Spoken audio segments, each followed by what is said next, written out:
And we're live. Hello, audience. Hello. Thank you for listening to this episode of Grown Women, Growing Wealth. And I'm here as always with my awesome partner here, Roberta Ravella. How's it going, you? Okay, how are you? I'm doing great. And today's guest is, my mentor in podcasting, Adam Schleibly. He has, he's the founder of the Podcasting Business School, which is a great site. But he's also got a podcast called the Podcasting Business School. And that's where we met. I heard him, and he does something, I think it's bi-monthly, a Zoom party Yep. where podcasters, get to show up and talk to each other. And that started our journey together. So I'm not going to mess up his origin story. I'm going to let him tell you. So, hey, welcome, Adam. Great to have you here. Well, Daphne and Roberta, I'm excited to be here. I'm always excited and honored to be able to share a platform like this on another show. As you know, I'm heavily invested in the podcasting space. This is what I love to do. So very, very honored and excited to be here. But yeah, I'm a full-time podcaster. I've been podcasting since 2015, way back in like the olden times of podcasting when all the microphones were wooden and all that stuff. But no, like I came from the health space. I was just chatting with Daphne that I was a recovering gym owner. I owned a gym for 10 years. I went through a big transformation journey myself. I helped a whole bunch of people in our hometown lose a bunch of weight with boot camp fitness. And we were looking for opportunities to grow the impact. And I didn't want to franchise. So I found podcasting. I go, oh, we can help a lot more people all over the world with this. Let's give this a try. And I launched my first show. It was called The $1 Million Mission. And I did 375 episodes of that show over several years. And we helped a lot of people, just like the goal as we intended to do. But I had a transition in 2019 where I sold my gym and went full-time into the space, full go as Podcasting Business School, where I help people launch, grow, and monetize. And that's how Daphne and I have met and collaborated and worked together. And that's what I love to do. I love to help people get out of that zone of podcastination, get their show launched. Then we start, growing the show, make a bigger impact with the exact right type of people. And then when we make more impact, more income usually follows. So that's kind of the magic formula, the secret sauce that we got cooking. And I'm excited to kind of dive into that conversation here today with you two awesome women. Oh, well, hey, I'll give you a plug here. Since we've been using some of your methods, our downloads have increased markedly. Well, Quite a bit. That's the goal. Yeah. Up is good. Well, and I think we've plugged the coaches that helped us get our podcast started several times on this podcast. I think it's so important because we see so many people say, do 2 or 3 episodes. What's the average, Daphne? Like 7 or something like that? Yeah. 7. Yeah, I mean, if you don't know what you're doing and you start out on your own, it's like trying to learn how to ride a bike by yourself. Because I know, Adam, you were talking Exactly about right. the old days of podcasting. Because I started a podcast at Pods Faded about that time period, about 2015, like you did. And I remember it was so much tougher because I still have my Behringer, mixer board, and all the mics were XLR, and you had to figure out a way to get it to your computer, and distance was crazy. Actually trying to get an iPhone plugged into a soundboard was not a lot of fun. There was no remote stuff. Everything had to be, you had to physically find a space to bring folks in. So these things like StreamYard and Zoom were game changer. Delicious. Yep, the complete game changer. And even when I first started, like we were rigging up Skype with some other things to make it work. And that was huge innovation, just like Skype. And now, if people try to sign me up to do an interview on Skype, I'm like, let's just use Zoom. It's a lot easier. Yeah. It's come a long way. It's pretty amazing. Like I always kind of judge things by my if my parents know about them or not, and if I can, like my dad and mom both listen to podcasts now and they're in their 70s. I'm like, all right, this thing's starting to take off. There's potential with this. Now, if my mom and dad started investing in crypto, I will know that I'm probably a Bitcoin millionaire at that point. So that's funny. Well, I heard Gary Vee say, look at your TV like the radio and your phone like the TV. Like that podcasting it's the new TV. It's the new, I mean, you can get whatever you want. And the great part about it is how you own the whole thing, you know? Yep. So there's no middleman. Not yet. We're not paying our management fees yet. Yeah. Well, No agency when we get rich and famous. But yeah, I mean, you're not constrained to so many things. Of course, it means you have to do a lot more stuff yourself, but it hasn't been that hard to figure out. Of course, Daphne does all the technical stuff, but even just finding somebody to do the audio and help us, like she's got a lot of help from you on doing this type of thing that we're doing right now and getting more downloads. I mean, it's a lot easier where there's a lot more help out there than there was. Yeah. And with the space as it is right now, I talk about a couple of superpowers in podcasting that a lot of people don't realize, because a lot of people view a podcast episode like a Facebook post or a blog post. Oh, it's the same thing. And to me, there are a couple of things that make us stand out in the audio format. One is we become a part of people's routines. And what I mean by that is if this is one of your favorite shows, I guarantee that you listen to it on a certain day at a specific time doing a certain thing. So maybe it's on Wednesdays while you drive your kid to school, or while you work out on Thursdays, or while you walk the dog on Fridays. But we're a part of that routine. And that's why consistent weekly content is so important in this space, because if you jump out of their earbuds, somebody else is going to jump in. And while they're walking their dog on Fridays, they're going to listen to somebody. And if it's not you, it's going to be somebody else. And there's no guarantee that we get back in there. So that's why I'm always like, weekly content, no matter what, be a part of that routine, because that's a superpower that we have. If you got a favorite YouTube channel, like you'll consume it, but it's not like I got to consume the BitBoy Crypto latest video on Wednesday morning when I'm taking my kid to school. Like you can't do that, first of all. And it's harder, but you'll consume that on your downtime, but you can consume audio on your uptime, on your active time. And that's a huge advantage. The other huge superpower that we have is 100% deliverability. There is no filter. There is no, Apple Podcast spam filter that doesn't deliver that latest episode to someone's phone because it's got a spammy word in it or something like that. None of that. Like if Daphne and Roberta and I are going to fist bump and high five and celebrate if 70% of you guys don't open our emails. Like we're happy about that. 70% don't even open it. We're like, yes, 30% open rate.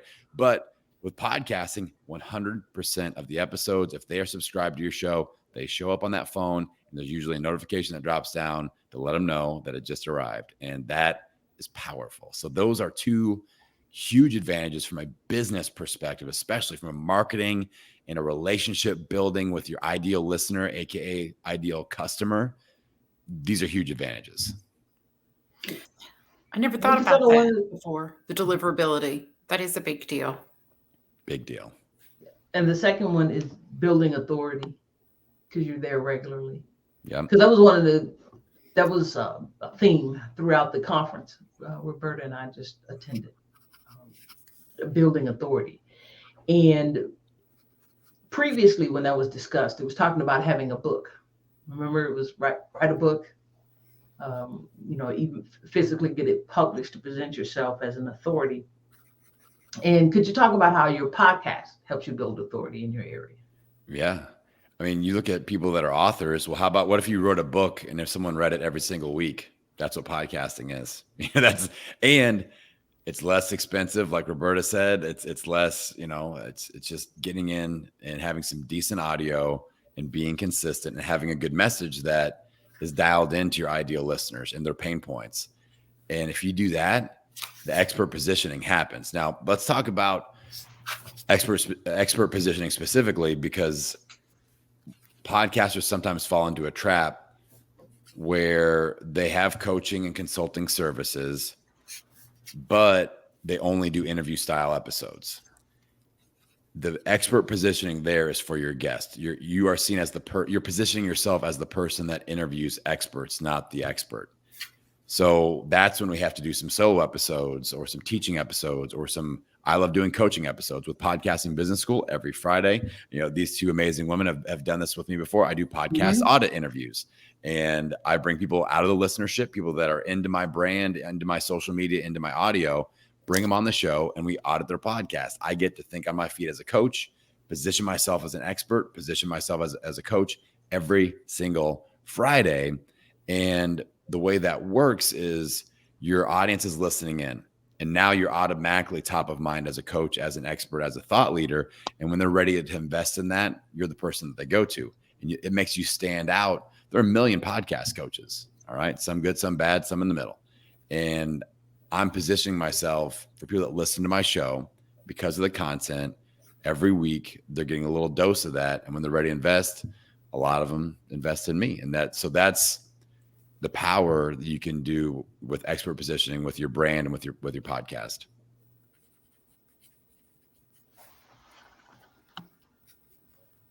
Dead air. Mic drop. No, because we're listening, because as coaches, we're always talking about ways to get it out there without being spammy. So because we made some changes in inserting roles into your podcast and things like that, inserting commercials and sponsorships. Yeah, right into the podcast itself. So, and then also, because as a podcast, we're an interview podcast, and then you to show your expertise. So again, it builds credibility in that you know what you're doing, and you're right about looking forward to it, because I've got a couple that I really do look forward to listening to, and I listen to them. One is a comedian, Kathleen Madigan. She drops on Tuesdays like we do, and it's a great way to get my Tuesday started, because she's hilarious. Yeah, and you're a part of that routine, and that's such. I mean, like I said, that's a superpower where people don't set their schedule by your Facebook post. Sorry to say, like that's social media or Instagram, even like Instagram lives and stuff like that, or YouTube lives, or even great YouTube videos. But you just get that power, and that's when you get those super fans. Like I freak out still when somebody emails me and we somehow get connected on a Zoom chat or whatever, and they're like, I can't believe I'm talking to you, man. And like I'm famous or something. And I'm like, but it's just because you're so ingrained in their habits and their routine and their weekly process, and you're in their ear. It feels genuinely like you've been having conversations with them for weeks and weeks and weeks. So that know, like, and trust is so ramped up. The intimacy of that audio, especially if your language is right. Like when I do a solo episode, I try to speak to one person in the microphone, and I use that language. I'm not saying you all, I'm saying you. This is what I want you to do, because it's intimate. And that's why I started doing my Pod Pal Zoom parties, recording those, because I am talking to actual people that interact with my brand and live. So I'm able to have that visual reminder. But if you're just doing solo, even like with YouTube, just coming on and dropping knowledge, just Daphne and Roberta, like you have to imagine that one ideal listener avatar. You're talking directly to her, and that's what you're focused on. And that language will make a big difference. Yeah, we've done probably 3 or 4 episodes where it's just us. And we usually will go back and pull, like we did one where we pulled our favorite episodes, and that was good to kind of showcase what Daphne's into, what I'm into, because we picked a little bit different people. We ended up doing a book review episode, not on purpose. But Daphne was like, if someone doesn't like the fact that I read books, I can't. So whatever. We're like, yeah, pretty much.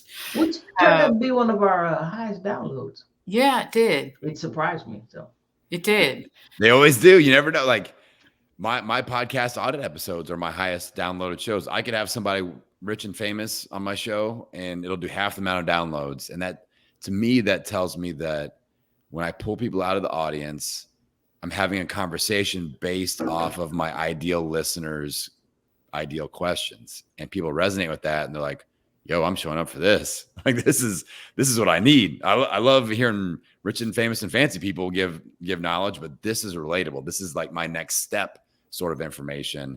And sometimes the experts, it's like, 10 steps down the road. It's like, Yeah. I just had these guys on that do $1 million a year on their show. And I've got a lot of people that I know are listening and going, okay, that's all fine and dandy. But on Friday, Adam's going to drop an episode of somebody that's in my exact position. And it's directly, stuff that I can apply right now. Does that make sense? Yeah. Yes. Someone that is also broadcasting from their closet, because that's the best sound in the house is the closet. Precisely. Yeah. I want you to answer my question, but I don't want to have to ask it. So yeah, somebody else asking it is even better. There you go. So, but I think there are a lot of people out there that are curious about starting podcasts. More and more people are really thinking like, wow, should I do this? Is this going to be good for my brand? Really, there's three kind of what I call the why behind podcasting that I love to just, because a lot of people are like, should I start one? How do I start one? But the first question is, what's the why behind it? And how's it going to serve you? That's what this is. It's a little bit of, we get to insert your own little ego in there a little bit. So if you've already got a brand or a business that you want to infuse some energy into, that can be a good why to start a podcast. So maybe you have a coaching business or a brick and mortar or anything that you just want to infuse some energy into and grow it. Boom. That's a good why. Maybe you want to start a new brand and help it launch and grow via podcasting. That's another great why. That's what I did with podcasting business school. But then the third option for some people, it's just a form of artistic expression, and they just like doing it, and they like having a little like media thing. It's a hobby, but it fills a need that they love, and they love having conversations. They love access to interesting people. Maybe they get some free stuff or whatever. They have no goals of monetization or business whatsoever, and that's okay too. I don't talk about that a lot on my show because that's not my niche, and that's not why I do it. But it's something that is out there, and that's a valid why. And that's like, I like to plant that seed in people's minds, because some people just have this thing that they're curious about, this thing that they really just want to talk about. And you don't have to figure out monetization and all that. You just got this hobby, and it's pretty cool. And you'll get to talk to some cool people, have some awesome conversations, and kind of go on that journey together. Yeah. One of my dad's friends when we were little, he had a ham radio. That was so much fun. We'd go over there and get on the radio, and he'd just be talking to people and have friends. I mean, complete hobby. Yeah. I know a guy that's got a ham radio podcast that lives in my hometown. Oh my gosh. And he does thousands of downloads a month. And it's all about people who love ham radios. I mean, going ham on the ham. Let's go. Yes. I mean, you got to have fun with it. That's one thing Daphne and I both said to begin with. Like, I don't want to be dragging myself in here, which is one of the reasons we did it together. Yep. And then we we still talk about, hey, what direction? Are we in the right direction? Do we want to keep interviewing? Do we want to coach more? What do we want to do? But I don't think either of us, obviously Daphne can speak for herself, but it's got to have some pleasure to it. And I need to want to do it, not just, okay, how can I monetize this? Like, it's got to be a mixture, both. Yeah. That's the whole tagline of my brand. Love it like a hobby, build it like a business. We can have both. Every time you show up to do this, you feel like recess. Like when I get to like come on someone else's show, I'm like, I get to come over to Daphne and Roberta's house to play a little bit, and we're gonna like have recess, and this is fun. I can do this as long as we need to go. It's just like wind me up, point me in the right direction, let's jam, and it's 100% fun. But I also realize this is brand building. Like I know that there's gonna be somebody that listens in, that dives into my world, and they're gonna start listening to my stuff, and maybe that leads to a referral, or I can help them out in some way, or whatever. So we can do both. You got to find that. And to me, the other thing you want to find the intersection of, if you'll know you have a really good branded podcast if you're super interested and you're talking about interesting things. It's like dating. You got to be interested and interesting at the same time. Is it swipe right or swipe left? I don't know. I've never used an online dating app, so my whole dating experience was pre that. Thank goodness. So we want to be interesting, but we also want to keep in mind who we're serving. And that's like, if we find that sweet spot where we're always psyched up to show up and talk about what we're going to talk about, but it seems to be making an impact on that audience. If you're getting feedback, this is like the ultimate feedback for me. Dude, it's like you're in my head. Like I got that with my weight loss podcast. I get that with podcasting business school because I understand what people are struggling with that I'm trying to talk to. So yeah, I am in your head because I ask you what you're in your own head about. And that's what I serve over and over and over again, attacking from different angles. But I'm super interested in that. And so that's the sweet spot for me. And if you guys can find that, or anybody that's listening in that is in podcasting, you've got to be interested, but also you're really delivering on that ideal listener avatar on what they need from a pain point perspective. You find that sweet spot, you're gonna be crushing it.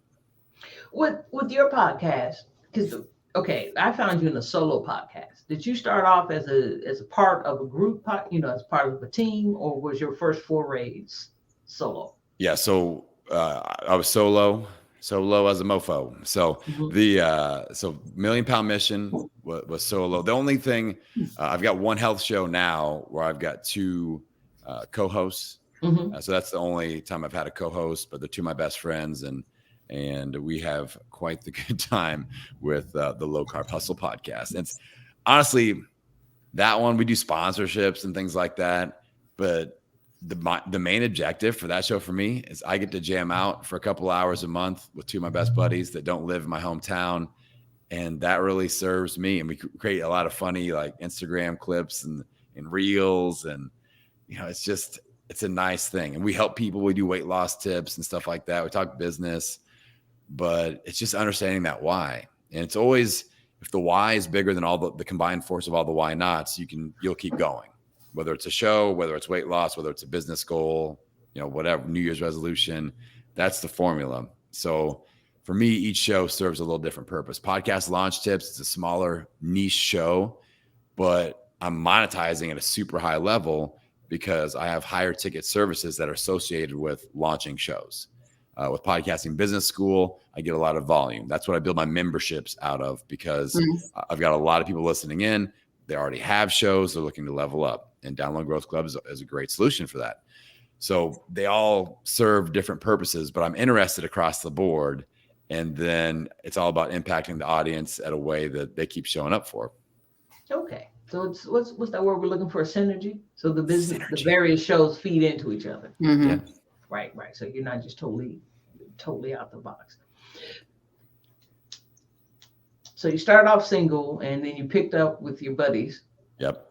And then you still have, and you also have multiple single shows. Yeah. And something I like to put out there, because you all know I'm super open, honest, open book about my podcasting adventures. And I'm always experimenting, is that every show that I've launched, I have eventually rebranded and renamed and retitled and tweaked and pointed in different directions. So to me, a lot of people, a part of their podcastination and their failure to launch is the perfectionism. Like it's this just brutal mixture of FOMO, fear of missing out. Everybody's got a podcast. My competitors have a podcast. I got to launch a podcast. FOMO plus perfectionism is a bad deal because they know they got to launch, but they don't want to launch until everything's perfect. And like, I've got to have the title and the brand. And I ran across somebody that had 42 podcast episodes recorded, but were yet to launch because they didn't like their art. They hadn't picked the right art yet. Okay. I'm like, this is not good.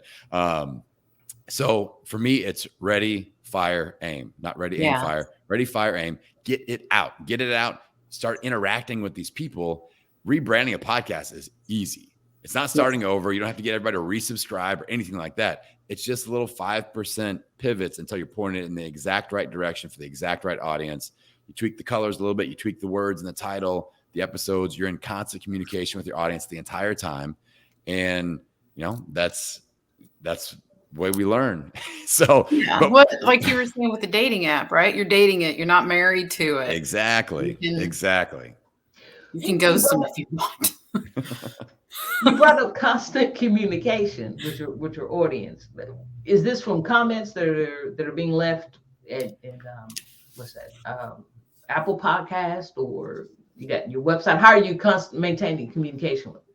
Well, that's a great question. That's an important question to discuss in the podcasting space. But I think there are a lot of assumptions that people, they launch and they're like just sitting and waiting for the adoring fans. Like, I'm going to bask in the glory of all my fan mail and social media and all this. And the reality for most people, especially with my case, is you got to grind it out for like a year. You're going to hear crickets for a while, and it's going to be you and your mom and your dog. And that's about it. 3 downloads a month, an episode or whatever. But you have to go out and initiate interaction and initiate communication and initiate these conversations and engagement. And for a lot of people, they aren't willing to do that. They just want to release an episode, put up a Facebook post, sit back and wait for all the magic to happen. But I'll get it out there and I'll infuse myself into conversations on other people's Facebook groups or other people's clubhouse rooms, show off my expertise, initiate engagement, start conversations there. If somebody does happen to email me or DM me, I just shower energy into that. Like I make it a big deal, especially those first few. Like take advantage of being small and starting small and answer everybody and give them a little something extra. Like I'm big on voice DMs when people DM me on Instagram. So I let them know it's really me. It's not a VA. It's not a bot. Mm-hmm. When somebody emails me, I like to send a little video message back. Hey, here I am. It's me. I did this video just for you. Like stuff like that. It's next level. And that's how we build super fans.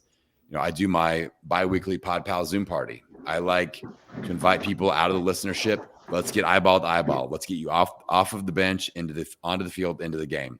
And let's interact. And those start small. A few people show up. Like Daphne's been around those for a while now. And she's, seen there's been a few and it's just like 4 people in there. And there's other ones when there's 20 people in there. I'm happy either way. One person shows up, I can make an impact. They're going to get everything that I got. 20 people show up. Cool. Same deal. And same energy level.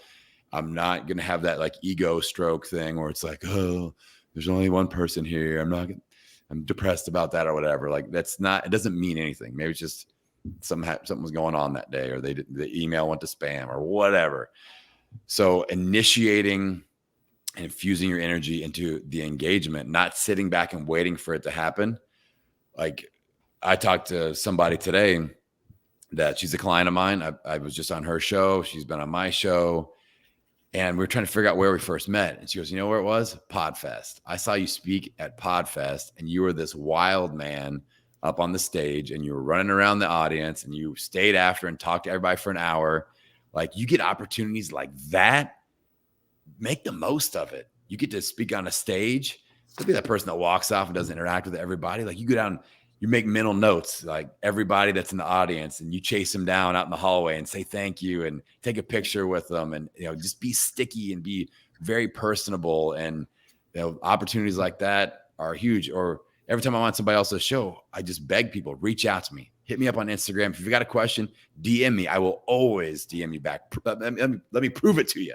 You got me stuttering and stammering here. I'm getting fired up. But I love to prove to people that I'm here to interact. I'm not here to be fancy and famous and blow you off. Like if you don't hear from me, I might be dead in the gutter. Go call the police. I don't know.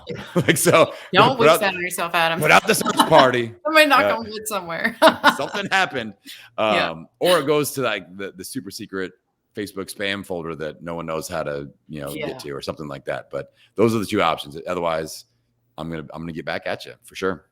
So how do you pull somebody into the DM? Like it feels like I just need it to happen once. Like if I can say one time, oh, thanks for DMing me, then I feel like it'll just go crazy. But nobody ever wants to be the first one to. Okay. Here's a test and it always works and it's always positive. So go to your social media platform of choice. Mine is Instagram.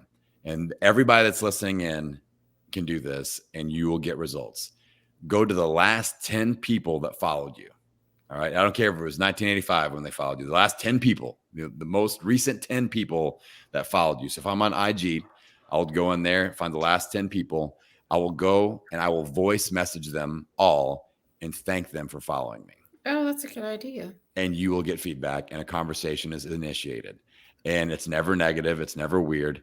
So the basic, and you only have 60 seconds on Instagram. So it can't go more than that. And it automatically sends. So you got to be ready. So that thumb comes off. It's not like, whoops, mess that up. As soon as you release, it's going to them. So you got to bring your A game. So when I do this, it's going to be something along the lines of, hey, what's up? It's Adam from Podcasting Business School. I just want to say thank you for following my IG account here. I want to let you know I'm a real person, not a bot. I hope you're having a great Wednesday. If you haven't checked out episode 210 yet, I'm going to drop a link to that.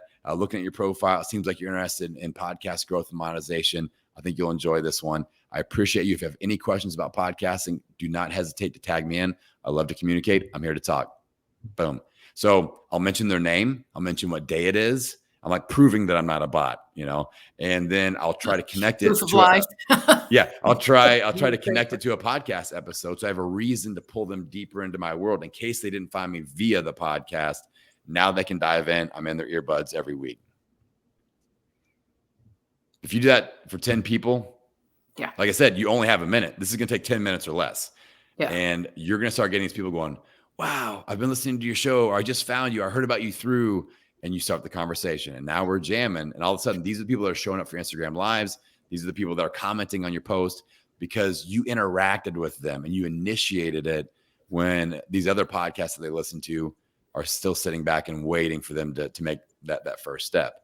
So little things like that, again, it's being kind of nimble when you're smaller and taking advantage of that. If you're getting thousands of new followers a day, like my buddy Danny Vega, like he's one of my partners in the health podcast. He's got like 100,000 Instagram followers, and it's nuts. His DMs are crazy, and he can't keep up with them. But if you're smaller, if you have 100 Instagram followers, we can answer every single one of them. So let's do that and really build a reputation of being a real person, kind of a people's champion.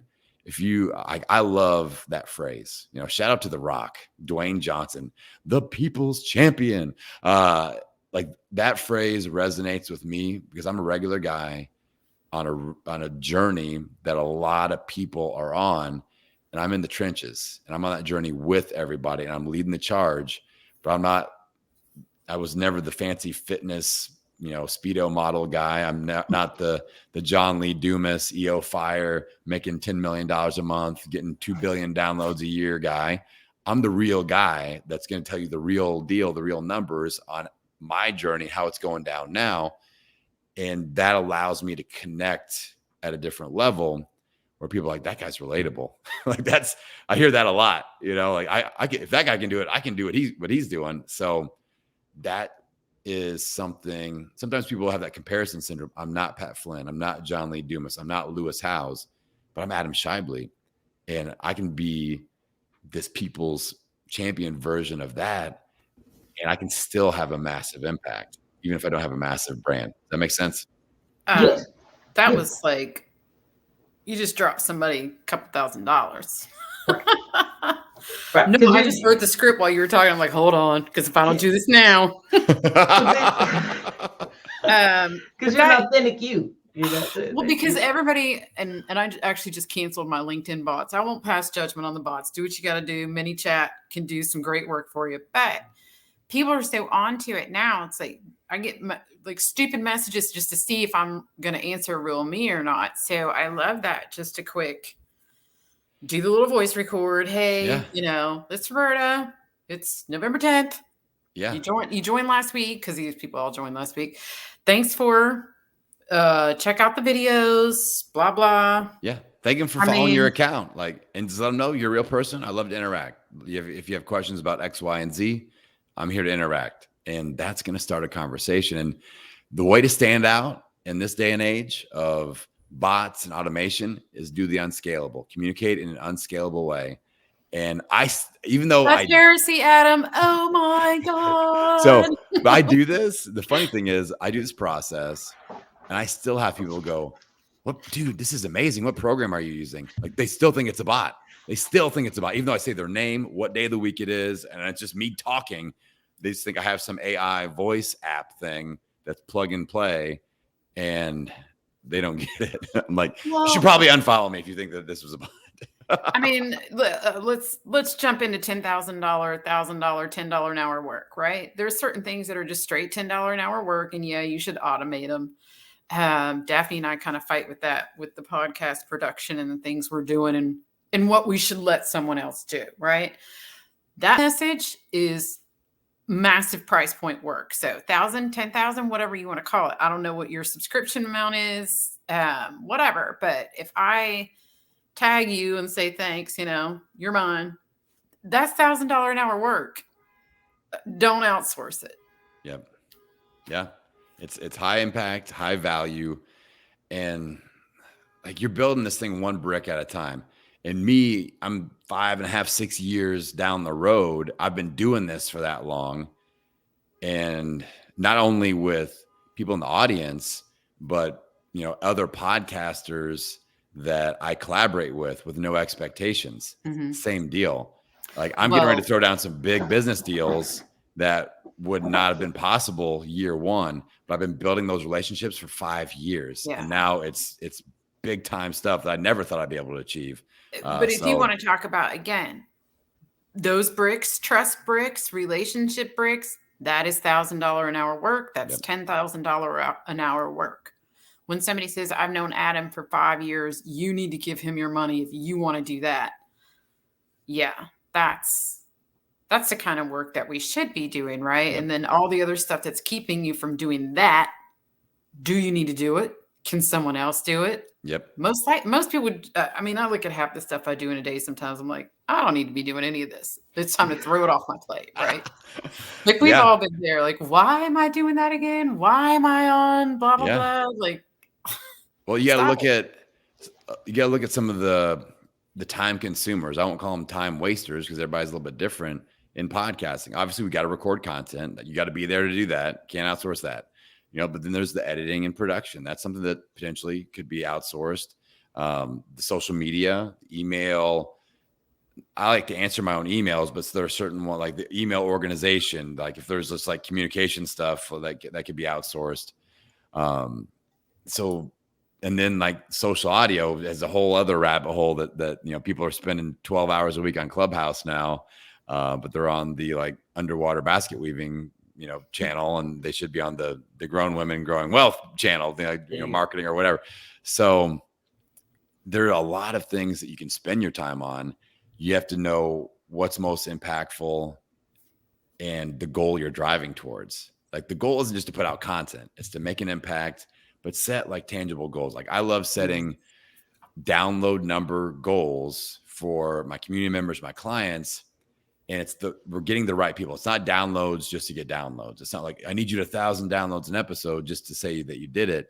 We want the 1,000 true fans. And that's how we like the brick by brick thing that we just talked about, the relationship building. We're going to get that by, if you're spending 12 hours a week editing and producing your podcast, and that's all that you have time to do, outsource that. And I guarantee if you spend half that amount of time out there initiating conversations and initiating engagement with your audience, dollar bills are going to start flowing in, and that's a good thing. Sounds like networking. Boom. Yeah. Again, that conference, it was both focused primarily on physical networking, just old school, showing up at meetings, things of that nature. That still plays a part. But what you're talking about, outsource as much as you can, because I knew me and audio wasn't going to make it. That was choking us just getting out the first couple of episodes to get put in the box, because you want to launch with a few episodes. Yep.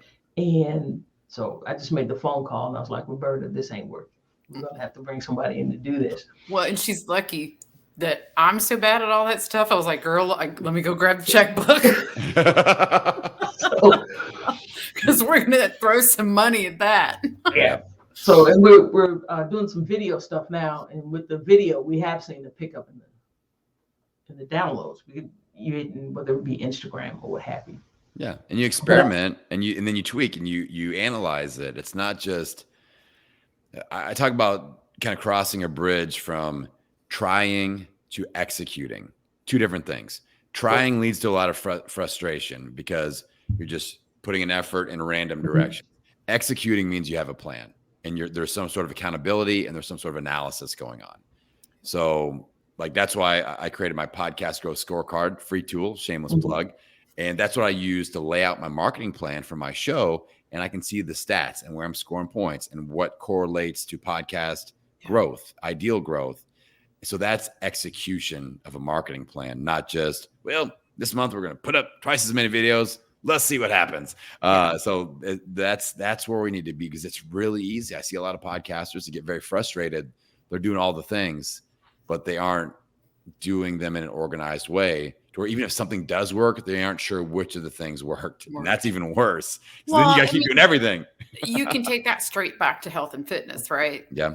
Like if you don't know, okay, I can eat higher fat, I can't eat a lot of carbs. You know how you know that? You tested it out and you analyzed, okay, for this 3-week period, for this whatever time, but we're still in that mindset. Okay, I tried this diet and it didn't work for me. I'm a failure. I give up. Bring on the pizza, right? Yeah. As opposed to this one didn't work for me. I need to find the right mixture of what works for me. Okay, so we can go all down kind of rabbit holes with that. But it's that whole, instead of either I can do it or I can't. It's not sure yet. Strategic planning. Okay, this worked. That didn't.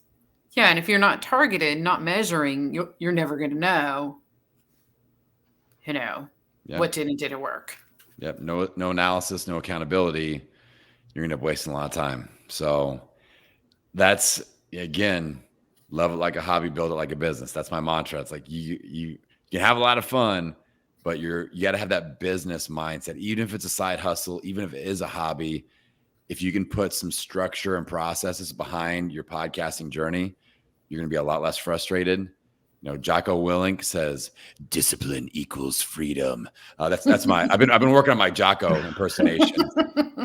He's got that bald head like me, but he always has that like frown. He's like, "Discipline equals freedom." Yeah. So I've got a great joke impersonation of Jocko about podcasting that I'll tell you off air. So don't want to get the E rating on this one. Yeah.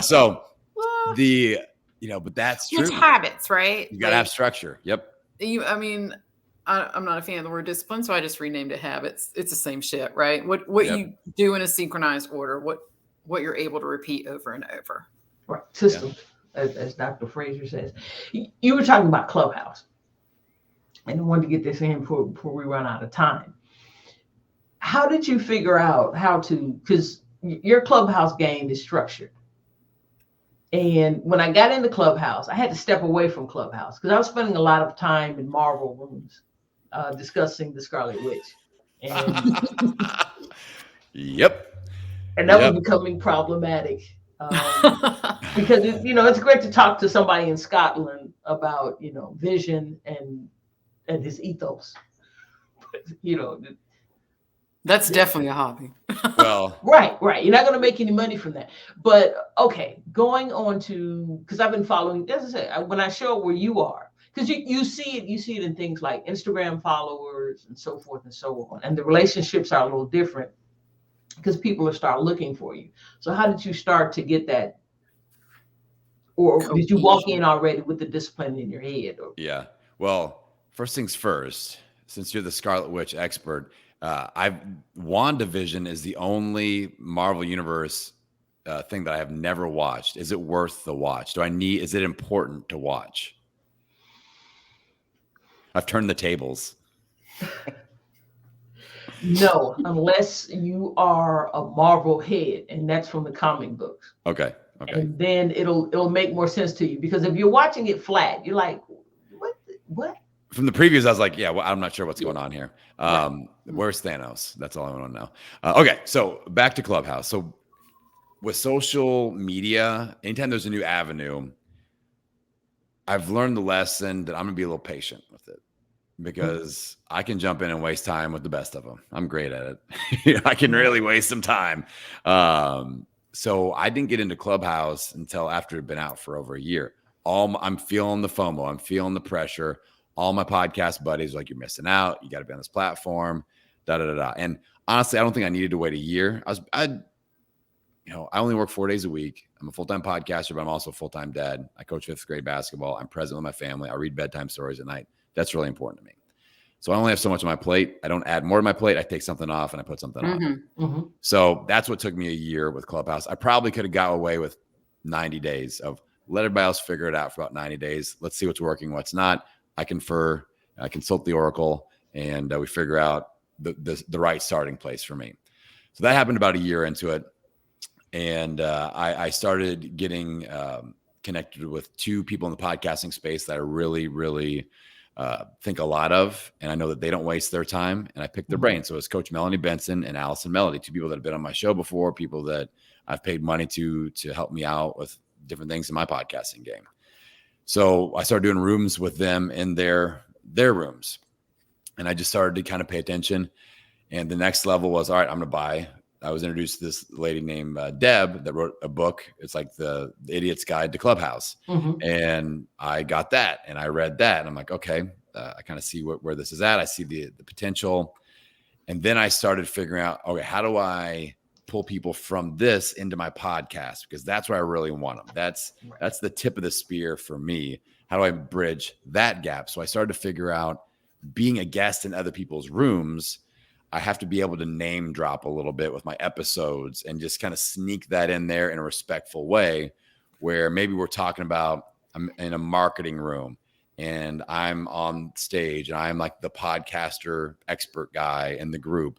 And I can name drop an episode. I'll talk about something and go. And if you guys want to go deeper on this, make sure you check out episode 185 of Podcasting Business School. I had so-and-so on. We dove pretty deep on this. So it's a real casual little, fishing line that you toss out there. So I started doing more of that. My Instagram followership really started to boom.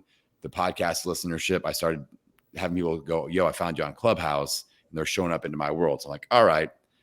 Now, so the other thing is, I'm not in any hobby rooms because I can waste time with the best of them. So if I'm on Clubhouse, it's my business hat's on. My ears are pinned back. I'm looking for opportunities. This is a room that I need to be in.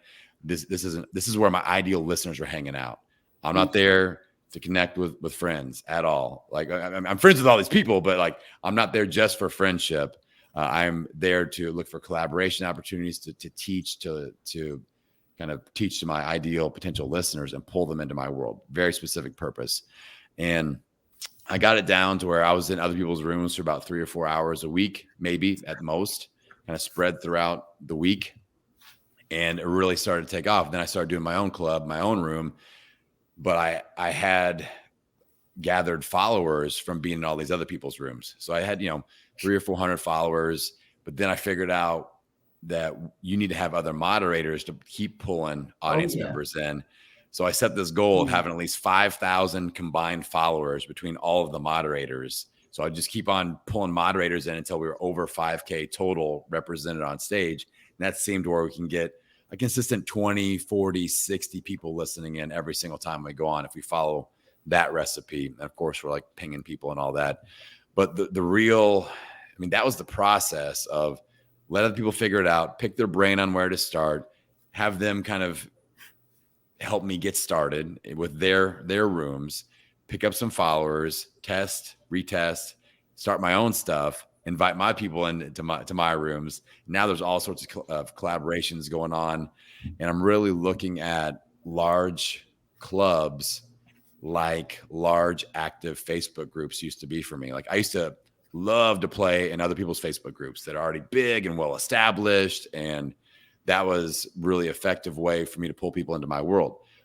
Since we're podcasters and Clubhouse is social audio, it's even more effective for me to be in giant Clubhouse rooms where my ideal listeners are hanging out.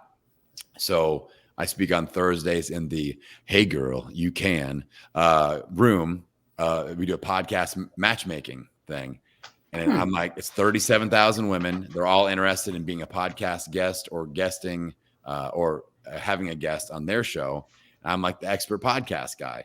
I get clients and listeners and followers by the dozen every single time I go into that room, because there's 37,000 women in that club. So you got to look for like the real sweet spot in Clubhouse. I think that podcasters need to look for is a really well-run, well-established, not pitchy room. If they're in there just selling, I don't like that. High value. Your listeners are there, and what the room is about is in relation to what you teach, but it's not exactly what you teach. You can be that niche down expert in that conversation, so it's not competing directly. You don't want to be scamming somebody else's clients. You want to say, hey, you're selling that. This would go well. I got peanut butter. Yes. In the jelly room. Because it can get real pitchy in Clubhouse. And It I can dive be. out of those rooms. Everybody just wants to get on stage to da da da da da. And so, Yeah. you know, And it can get weird. And I'm that guy. Like, you don't know who's coming up. People want to come on stage, let them up, and then sometimes you get some surprises. And I'm really, I don't know if it's like my Midwestern roots or whatever. I'm not good at just telling somebody to pump the brakes. They've been talking for 17 minutes in a row. Like I'm not good at that. Like, hey, other people want to talk, buddy. Let's hop you off the stage. One time I did accidentally pull someone off the stage. I was trying to look at their profile, and they're like, "Man, you just yanked so and so off the stage." I'm like, "I didn't mean to. I swear." I'm overly polite, but I'll have moderators that'll step put in. put a timer up there. Oh, yeah. Say, hey, we got the 3-minute timer it, on. it can get tough on Clubhouse. Yeah. It can get tough on Clubhouse. But I just wanted a view of how you keep it structured, and you've helped me a lot. Well, I was starting to do that, and like, okay, I removed all Marvel rooms, all Marvel clubs from my algorithm, so they don't come up more. And the more I learn about you, Daphne, the more I just like you. Like, thank you. More I Gen really X, do. Women entrepreneurs, financial services, stuff like that. So I keep it business. Yep. Because again, audio is cool because you get it's voices and they're answering back and they're talking, and for someone to bring up some information you never thought of. That's great. As podcasters, we have a leg up because we operate in the audio space. We're seasoned in the audio space where average Joe newbie that's never done anything with a microphone gets on there and goes, "Is this thing on? Can you hear me?" Like, we stand out. Nothing against those people. I love when those people come up to interact because we want to get them involved too. But from a who stands out perspective, we stand out. And that's we use our superpowers, man. That's what we got to do. Sometimes just with the mic and stuff like that, we just sound clear. But hey, we want to be respectful of your time, Adam. We're hitting that mark, getting in Joe Rogan territory. It's great to have you here. Going to give you a chance to pitch, tell folks where to get in contact with you. Go ahead. Yes, if you want to send me some money, here is my email address. No. Fund my son's college account. Okay, so yeah, if you guys want to interact with me, if you just search Podcasting Business School anywhere that you're at, I'll pop up. My website is podcastingbusiness.school. So it's not .com, it's a .school. I didn't even know that was a thing until I put that up there. So it's a podcastingbusiness.school. But I've got two kind of collaboration opportunities, whether if you haven't launched yet or if you have launched your show. So if you haven't launched your show yet, I'm doing a monthly podcast launch think tank. It's free. It's I'm going to have like a little advisory board of successful podcasters up there. And we're going to help new people get their questions answered so that they feel comfortable launching. And that's on your website? That's on the website. Yep. Okay. And then if you've already launched, you've got my Pod Pal Zoom party every other week. We do these and I release them as episodes of Podcasting Business School. You get booked on interview swaps, and I teach a little bit, do that expert positioning. So that's also on podcastingbusiness.school. And if you guys DM me on Instagram, I will definitely DM you back. That's my thing. So reach out at Podcasting Business School there. And honestly, if you got anything out of this episode, I would love for you to go wherever you're listening to this, drop a 5-star rating review, shout out Adam, like just say that this was your favorite episode ever, and that will be a major ego stroke for me. But it's a great way to put a tip in the tip jar for Daphne and Roberta. They're working hard on this show. They're working hard on bringing you great guests, great content. And when you drop a 5-star rating review, that means a lot to all of us. So thank you very much. Thanks a lot. So we would like to invite you back, Adam, because I'm very interested on how you set up your membership. And then obviously you have an espresso machine offer. So if we could talk about that level, right? You've got your freemiums, you've got your membership, and then you have your high end, and you have the things feeding into them. And it sounds like they all circle around too. So I think that's worth an hour. Oh yeah. Okay. Hey, you want to give it to us? Oh yeah, we can talk about I call that my community to client bridge. That's a whole process, and it's all about relationship building. And like that conversation, just to preview episode 2, it will be if you suck at email marketing, if you suck at funnel building, this episode will be your jam, because I'm going to show you how my friends call this the frictionless funnel, because it's all about relationship building, and it leads to, for me, 6-figure income per year as a podcaster. So that's the preview. Let's put that out there. In a world where no one makes money as a podcaster. We show you how. Hey, thanks for coming, Adam. And you all out there, hey, thanks for listening to this episode. We'll see you later. See you soon.